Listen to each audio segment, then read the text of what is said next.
What's going on, guys, and welcome to my Friday Night SmackDown audio review for October 15th, 2021. I am Graham G.S. Matthews. Hope you guys are doing well and having a great weekend. I usually try to have these reviews up on Saturdays, but it was another very busy weekend. The biggest difference between this weekend and then last weekend was that last weekend I was able to record the review like right after SmackDown, put it up super early Saturday. Like I'm talking 3 a.m., so it was all set for Saturday morning. Didn't have that chance this week, and I probably should have. I saw a lot of movies, did a lot of things, a lot of family stuff, so just didn't have the chance until now to talk about SmackDown. But it was a good show, and as good of a show as this was, it was an even better night for professional wrestling fans. Between this and AEW Rampage, also on Friday, airing opposite of SmackDown for a time. SmackDown started, obviously, at 8. It was a super-sized show, as WWE was calling it, ending around 10:30 Eastern Time. Rampage started at 10, but we had an hour beforehand of a buy-in, which I actually have not yet watched, shockingly.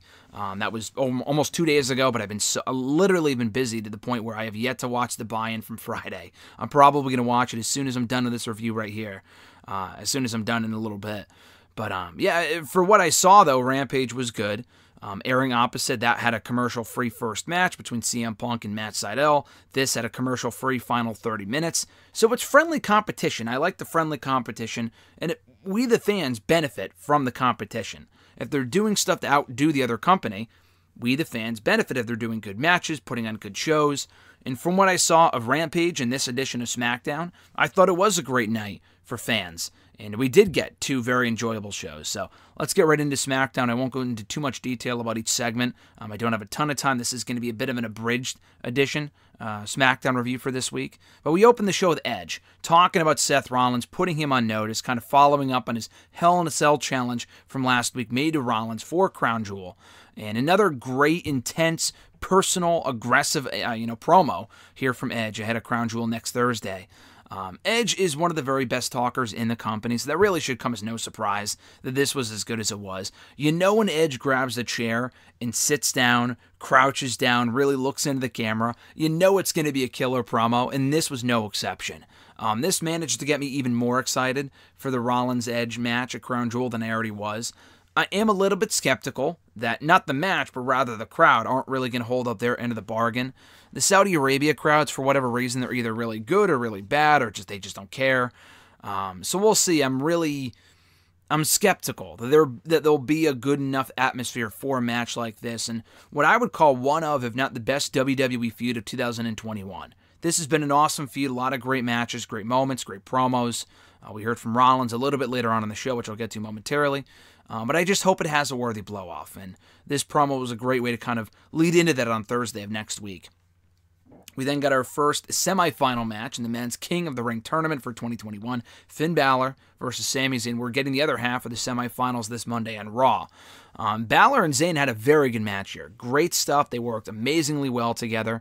No surprise there, obviously. They've had matches before. They faced stuff on SmackDown a few months ago.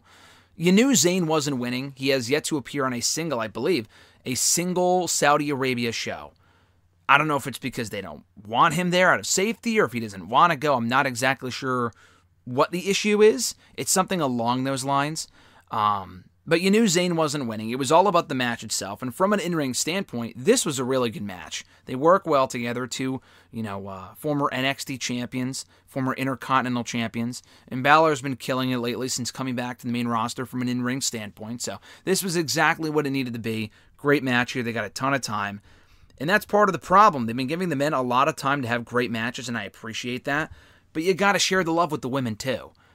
I wasn't expecting an instant classic from Carmella and Zelina Vega on the same show, but to give Balor and Zayn close to 12 minutes, when the outcome really wasn't in any doubt, but to give them the time was fine because the match was very enjoyable, but to then turn around and give the women no more than 3 minutes, 2.5 minutes, is kind of shitty, even though Vega and Carmella were not going to have as good of a match as these two, and it's probably for the better that it was shorter and sweeter than that. It was a lot shorter than this match.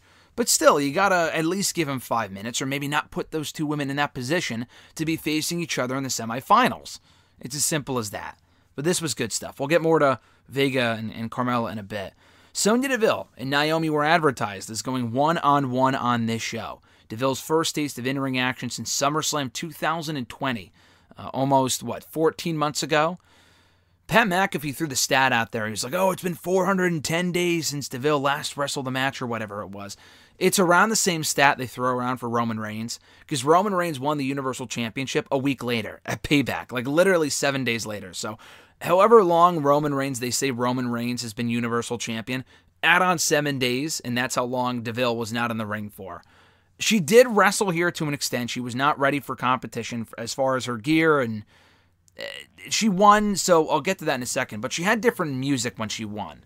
Just the note, it wasn't the same song she was using before, but they're in the process of kind of transitioning everyone out of old CFO music if they don't have to have it, so they probably gave her some new shitty song instead.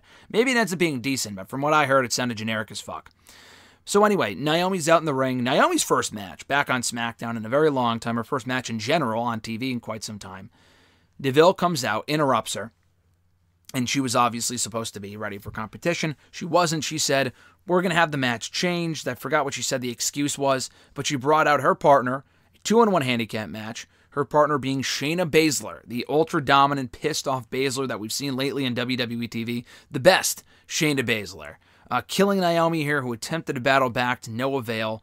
Deville really didn't do much at all. She just kind of distracted Naomi enough for Baszler to take advantage and choke her out. Deville pins her 1-2-3.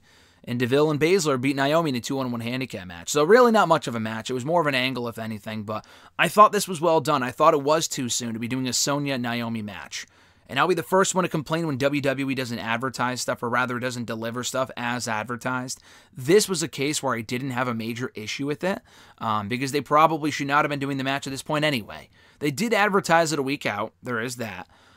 But I still feel there can be more time before they get to the match, or they can do it on a pay-per-view. I just felt this was not the show to be doing it, so I'm glad they didn't go in that direction. She did hit Naomi with like a knee to the face, so she did get physical a little bit. We know she can go, she can be active. She's not, unable to compete by any means. So we are getting the match at some point. It's more a matter of when than if. But I thought this was well done.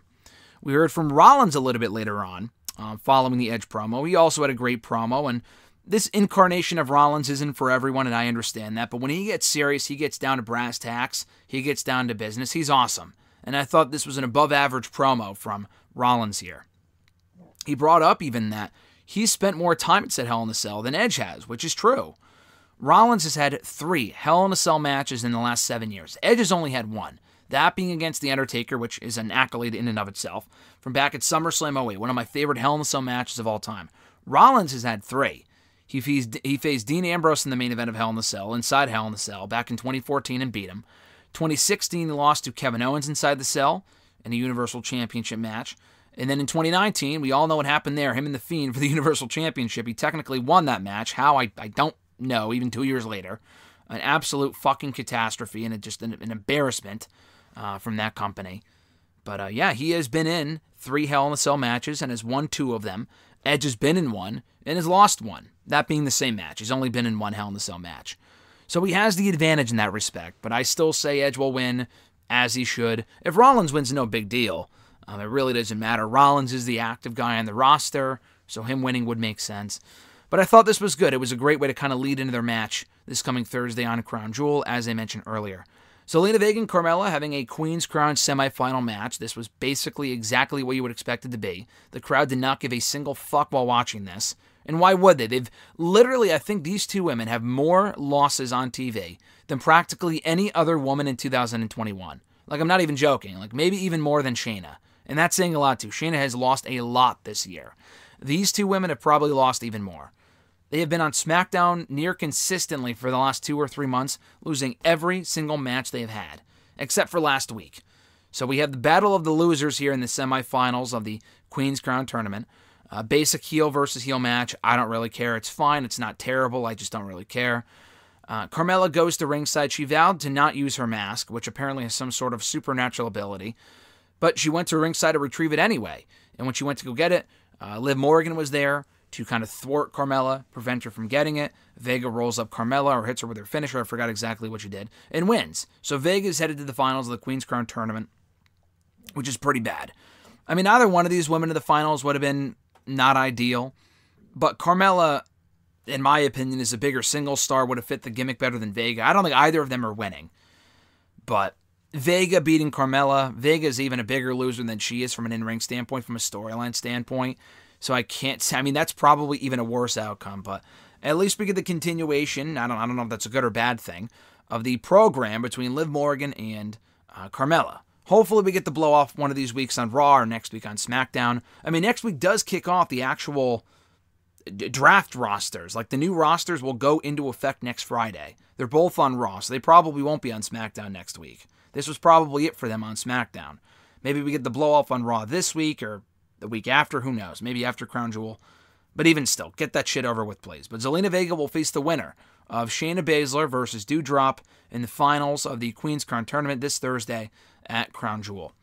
Shinsuke Nakamura and Rick Boogs interrupting an episode of Happy Talk with Happy Corbin and Madcap Moss. This was a complete waste of time. Accomplished nothing. They are back to calling Shinsuke Nakamura, now that he's no longer the king. He gave up the crown. Yeah, this was a complete waste. And the Happy Corbin stuff I enjoy, but when he's laughing it up and yucking it up with Madcap Moss, it's awful. It's pretty bad.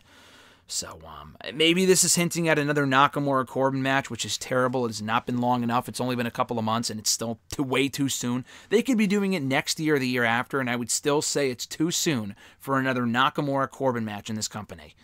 So no thanks. But it looks like we might be headed in that direction, unfortunately. We got an awesome street fight between the Usos and the Street Profits for the tag team titles, the SmackDown Tag Team Championship. Why it was for the titles when the Profits, I think, lost clean at Extreme Rules last month and we've got no advancement of that feud since, I don't know. But they are on separate brands now. They wanted to kind of blow it off in a big way. Whatever. They did. Great match. They always work well together. And another big win for the Usos as the Profits head over to Monday Night Raw. So, very good stuff here. Probably should have advertised it in advance, but still enjoyable stuff. Sasha Banks, Becky Lynch, one-on-one, their first one-on-one match in WWE in over 2 years.